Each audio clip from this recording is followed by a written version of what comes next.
अस्सलाम वालेकुम, मेरा नाम है मकबूल अहमद और आप देख रहे हैं सदाए न्यूज़ वाराणसी। हमारे साथ जुड़ चुके हैं इम्तियाजुद्दीन, पूर्व पार्षद वाराणसी के सक्कर तालाब से।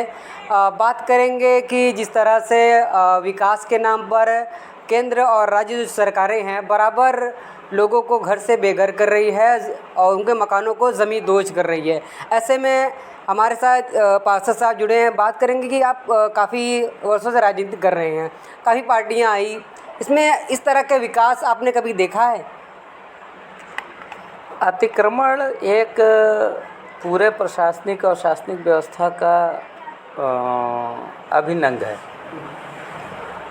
किंतु परिस्थितियां देखनी चाहिए कि अतिक्रमण करता है कौन और उसका हित किस तरह से प्रभावित हो रहा है। अगर वो थोड़ा दोषी भी है तो सरकार इसीलिए होती है कि उसके साथ सरकार जैसा सलूक किया जाए। सरकार व्यक्ति नहीं है। सरकार जैसा मतलब सरकार व्यक्ति नहीं है, वह अतिक्रमण करता भी सरकार का पार्ट है। अगर वो एक व्यक्ति है तो भारत के 140 करोड़ लोगों में 140/1 है। सरकार को उसके साथ क्रूरतापूर्ण व्यवहार, इस तरीके से लोगों को बेघर कर देना, तमाम सरकार के लिए योजनाएं हैं, सरकार के पास पूरे पैसे हैं, सब कुछ है और जो भी करना है उत्थान के लिए जनता के, वो सरकार को ही करना है, उसके लिए कोई दूसरा स्रोत नहीं है।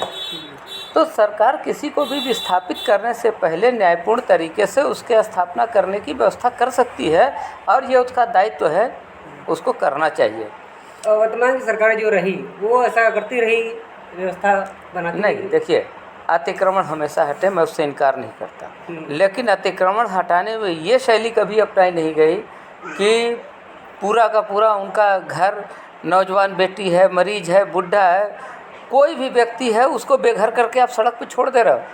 वो आवारा पशु नहीं है, हमारे भारत का सम्मानित नागरिक है और उसके साथ उसके रिहाइश की, उसके तमाम फंडामेंटल राइट्स के हितों को देखते हुए सरकार को ऐसी व्यवस्था करनी चाहिए।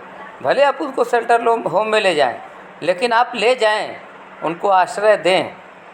ऐसे में कहीं इसको किस तरह से देखते हैं कि विकास के नाम पर जो बुलडोजर चलाया जा रहा है, क्या पूरा इलाका विकास के नाम पर, क्या मतलब सरकार की क्या पॉलिसी है, ये समझ नहीं आ रही है। ये सरकार है ही नहीं।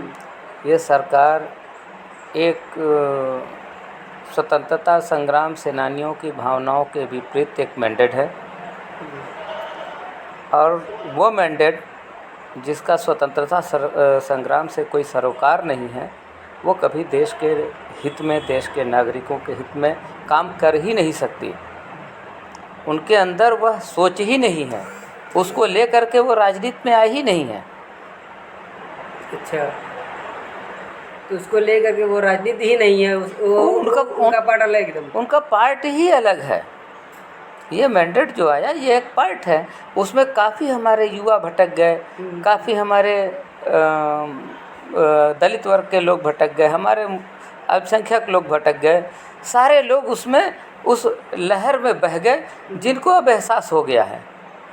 इन सारे लोगों को अपने हितों की सुरक्षा के प्रति जागरूकता आ गई है और ये पिछला चुनाव भी आपने देखा, चंद दिन पहले हुआ है, किस प्रकार का मैंडेट आया। और अगर मेरे काशीवासी थोड़ा और मेहनत किए होते तो शायद काशी में भी इतिहास लिखने जा रहा था। तो ऐसे में क्या इसमें विशेष समुदाय को, अल्पसंख्यक समुदाय को ही टारगेट बनाया जा रहा है कि सिर्फ? नहीं, ये एक ढपोर संख है कि सिर्फ अल्पसंख्यक समुदाय को निशाना बनाया जा रहा है। इस सरकार के दो बाजू हैं, एक बाजू अल्पसंख्यकों के सीने पर है, दूसरा बाजू हमारे बहुसंख्यकों के पीठ पर है।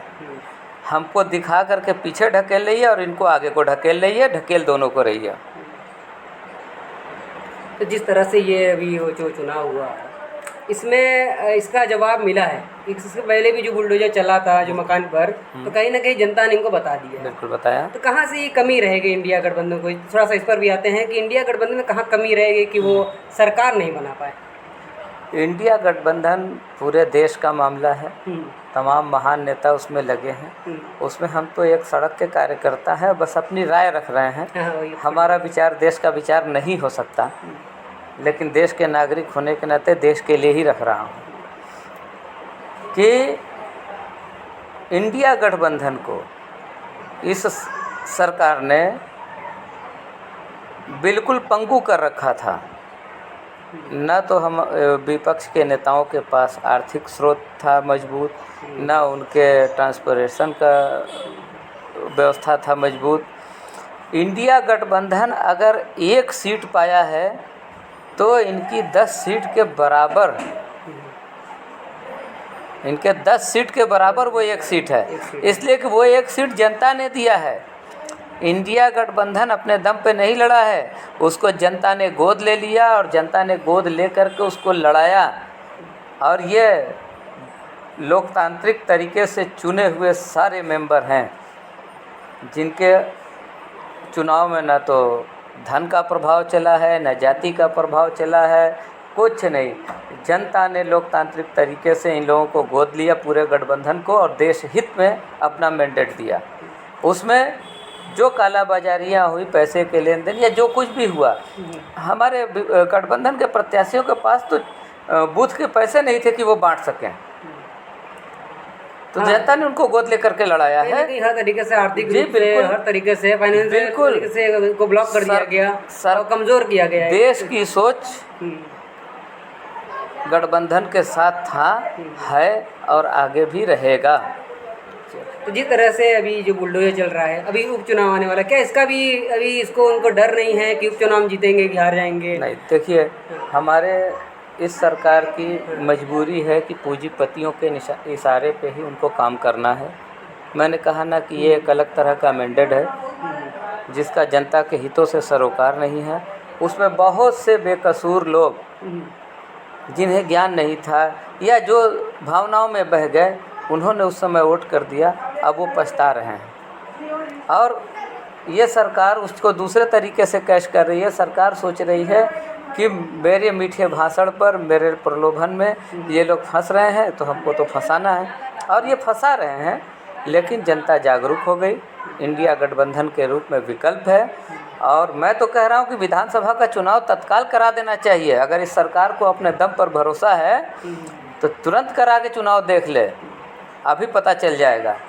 इसलिए कि इंडिया गठबंधन जनता का वोट दिया हुआ गठबंधन है, दल है जो देश हित में काम करेगा, ऐसा विश्वास लोगों का है और उस पर वो खरा उतरेगा, ये पूर्ण विश्वास हम सबका है। तो बहुत अच्छा लगा बात करके इम्तियाजुद्दीन साहब से। मिलते हैं अगली अपडेट पे। अगर चैनल पर नए हैं तो चैनल को लाइक करें, सब्सक्राइब करें और दोस्तों में शेयर ज़रूर करें। कमेंट करके अपनी प्रतिक्रिया दे सकते हैं।